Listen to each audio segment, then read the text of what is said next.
If I've said it before, I'm going to say it again. Please stop giving away spoilers in next time trailers and in the title of the episodes.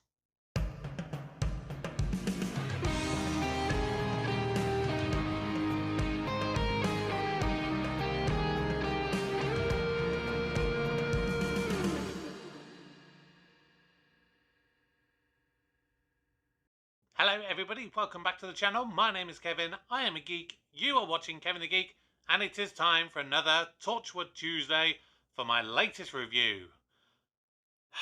This one is They Keep Killing Suzie. Yeah. Like you can pretty much predict from the cold open here of this episode, I freaking hate the spoiler natures of this.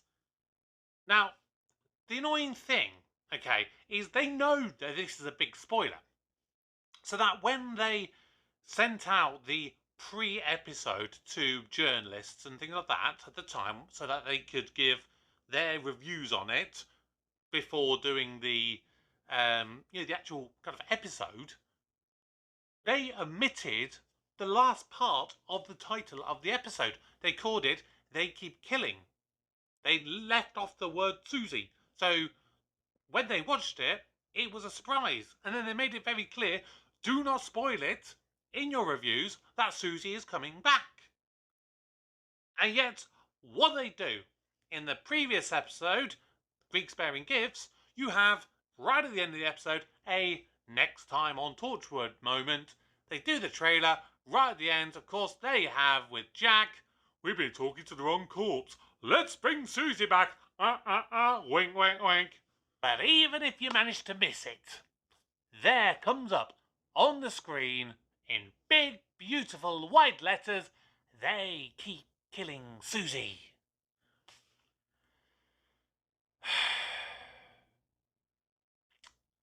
Right, that's my rant over. Just please, to all TV and movie producers or editors, anyone who ever may, probably you won't ever see this, but please, if you do happen to see this, please stop doing it, for the love of God. You can do next time trailers, you can give kind of hints in titles, but don't make it so brazenly obvious. I'm sorry, everybody. Right, now that's out of the way, let's talk about the episode properly. Right, Suzie comes back, and to be perfectly honest, I had kind of forgotten about her at this point. So they did it right that they left it just about enough time that you'd still kind of remember her, but then you could also sort of forget about her a little bit as well. The initial setup, was interesting. You've got these murder scenes and the Torchwood name written in the victim's blood. Yeah, I was intrigued. I was kind of like, yeah, I want to know what's going to kind of happen next. And then it kind of just devolves very, very quickly into, the motions to basically bring Suzie back, which of course you kind of have to do because it is, just over a single episode. It is an episode I think would probably have done better with having a two-part story to it, kind of like they do in Doctor Who, because I feel it needed to be fleshed out more. I think you could have done the entirety of that first episode where you have this whole mystery and you're trying to track down Max and do all this kind of stuff. Pretty much everything that they do right at the end of the episode, that's when you leave it on a cliffhanger, basically say, we've been talking to the wrong corpse, we got to bring Suzie back. Bang!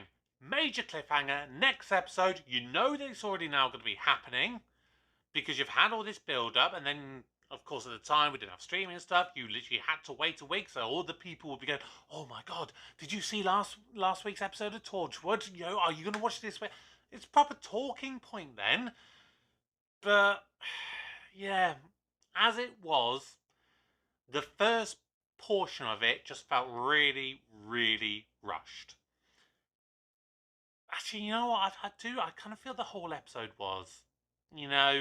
because it was very much a 3 structure episode, Act 1, Act 2, Act 3, you basically had Act 1 being, the investigation, and at the end of it, realising they need to bring Suzie back.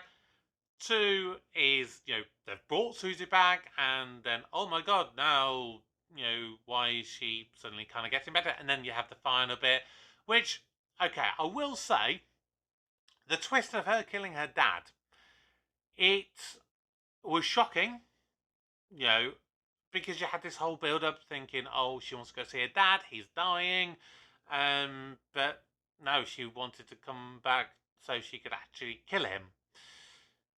It was a shocking twist, but it didn't feel earned.